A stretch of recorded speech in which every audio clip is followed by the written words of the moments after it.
Todo esto se va a acumular en la medida en que efectivamente haya consenso para que de los dictámenes luego se llegue a la redacción definitiva de la reforma parcial de la Carta Magna.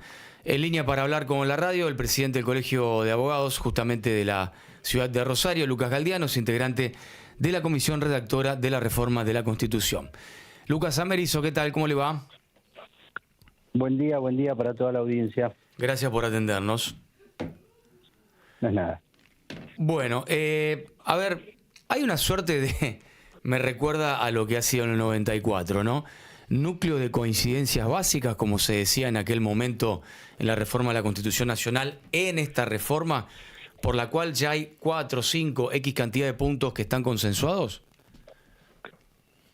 Bueno, gran parte de ese paralelo está en la ley de necesidad, que tuvo un amplísimo consenso de todo el arco de los representantes, y eso significó la posibilidad de que la Constitución encare su proceso de transformación. Es como una columna vertebral que nos guía a la hora de emitir los dictámenes. De hecho, si uno mira el contenido de los dictámenes de cada una de las comisiones, no se aleja tanto de lo que era la ley de necesidad. Así que ahí está más o menos el norte.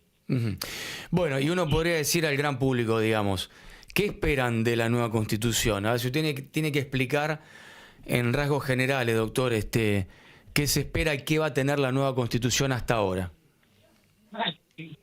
Y la nueva Constitución, por lo pronto, lo que va a tener es una transformación del poder y de su distribución, en gran parte redistribuyendo aspectos importantísimos del poder institucional que estaban concentrados. Sin ir más lejos, hoy se limita seriamente los mandatos de los ministros de la Corte, se limitan los mandatos de los legisladores, tanto senadores como diputados, se están modificando las condiciones para acceder a ese mandato. Está el tema de la reelección, que no es un dato menor. Todo el Poder Judicial tiene un rediseño interno en relación a un proceso de selección que se modifica sustancialmente, pasa de ser una facultad privativa y exclusiva del gobernador y se deriva a un consejo asesor integrado por varios estamentos. Se crea un órgano de enjuiciamiento para funcionarios que ocupen los cargos de fiscales, defensores y jueces. Es muy relevante, por supuesto, la autonomía municipal. La reforma es amplísima y cada una de esas definiciones que estamos tomando, quizá en lo inmediato, el 14, el 15 de septiembre, cuando la nueva Constitución esté sancionada, no cambie la vida de los santafesinos en lo inmediato, pero sí genera las condiciones para que las transformaciones duren mucho tiempo y la provincia de Santa Fe queda a la vanguardia en términos institucionales. Bien, a ver, vamos a despuntar un tema que a lo mejor fue el comienzo de toda esta discusión y que además otros gobernadores lo intentaron y, digo, en términos de la reelección, para ir al punto, digamos, este actual gobernador con esta reforma de la Constitución, ¿queda facultado para postularse por un nuevo mandato? Cuando se apruebe, sí. Uno solo. Uno solo. Y el resto de los cargos electivos también, es decir, del presidente comunal, que no hay más comunas, hasta el propio gobernador, ¿no? La cláusula transitoria establece para los cargos de legisladores provinciales que el primer mandato va a ser el que comience a partir de su asunción en el próximo mandato. Es decir, no se cuenta como primero. O sea, quiere decir que los legisladores tendrían y eventualmente, si son reelegidos, dos mandatos más. ¿Lo mismo cabe para el gobernador? No. No, el gobernador tiene una cláusula transitoria diferencial. Correcto. Que desagrega esa segunda oportunidad. Bien.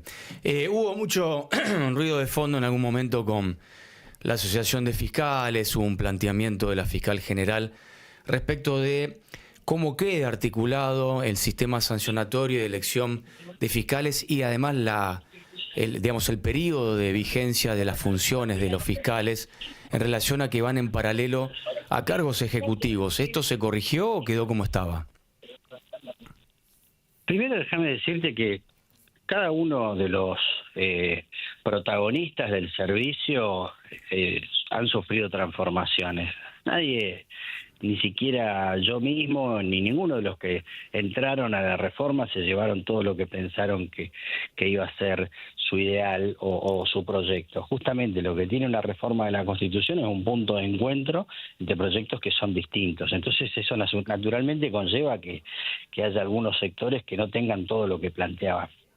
En particular en relación al MPA, el MPA, la mayor demanda política que tenía hacia los reformadores era que se consagre como un órgano extrapoder, y en el dictamen de mayoría y en la mayoría de los dictámenes eso así se consagra. Y el proceso de selección también queda desagregado. Hoy era un concurso y facultad del Ejecutivo, ahora eso quedó constitucionalizado con un proceso de selección integrado por el propio estamento de la acusación, integrantes de los colegios de abogados, integrantes del Poder Ejecutivo, del Poder Legislativo, del estamento académico. Eso quedó así formalizado. Es decir, las relaciones de fuerza en términos de representatividad institucional, su criterio, quedaron equilibradas. El equilibrio es un hecho, que están todos representados, y el proceso de selección sufrió mejoras ostensibles. El tema del término equilibrado, déjame contarte, porque mucha gente piensa que el equilibrio es el término inexpugnable en materia de proceso de selección. La palabra equilibrio proviene de la reforma del 94, porque el convencional del 94 no se puso de acuerdo en la composición del Consejo de la Magistratura. Entonces la salida que le dieron es: lo va a definir una ley con una composición equilibrada. Nuestra Constitución define la integración y define el concepto de qué estamentos lo van a ocupar. Por ejemplo, el Ejecutivo no integra el proceso de selección. Bien. Entonces queda excluido.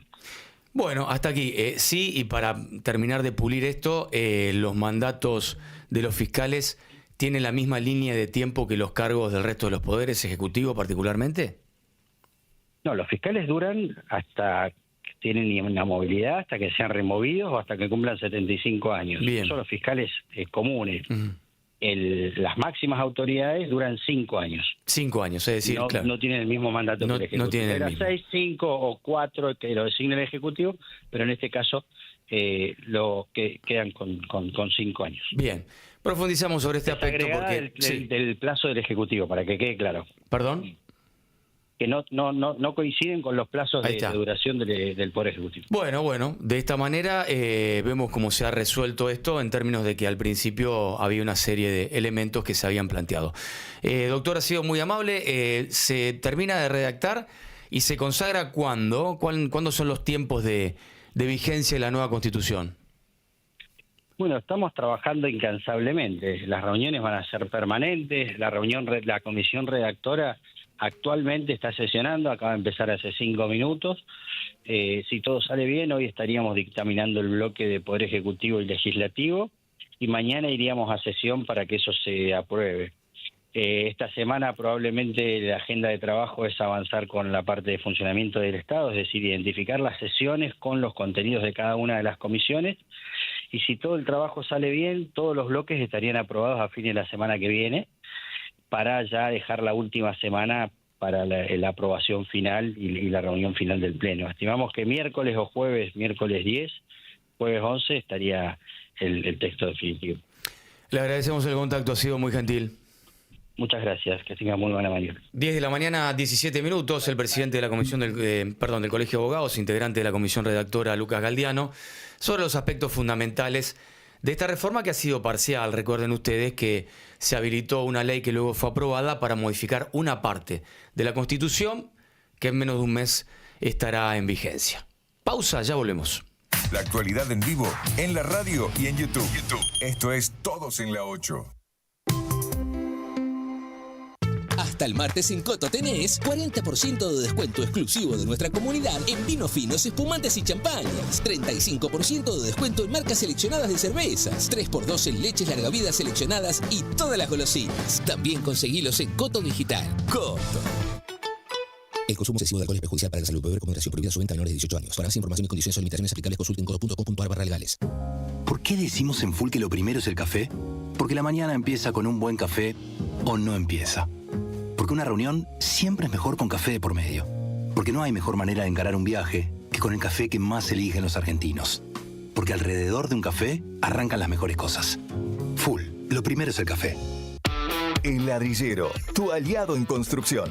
Hormigón elaborado de primera calidad. Construí con confianza. Conocé elladrillero.com.ar y @elladrillero_ en Instagram. El Ladrillero, un buen servicio. El sabor que compartís, que disfrutás, que elegís para cada momento del día y cada ocasión. El sabor de Paladín.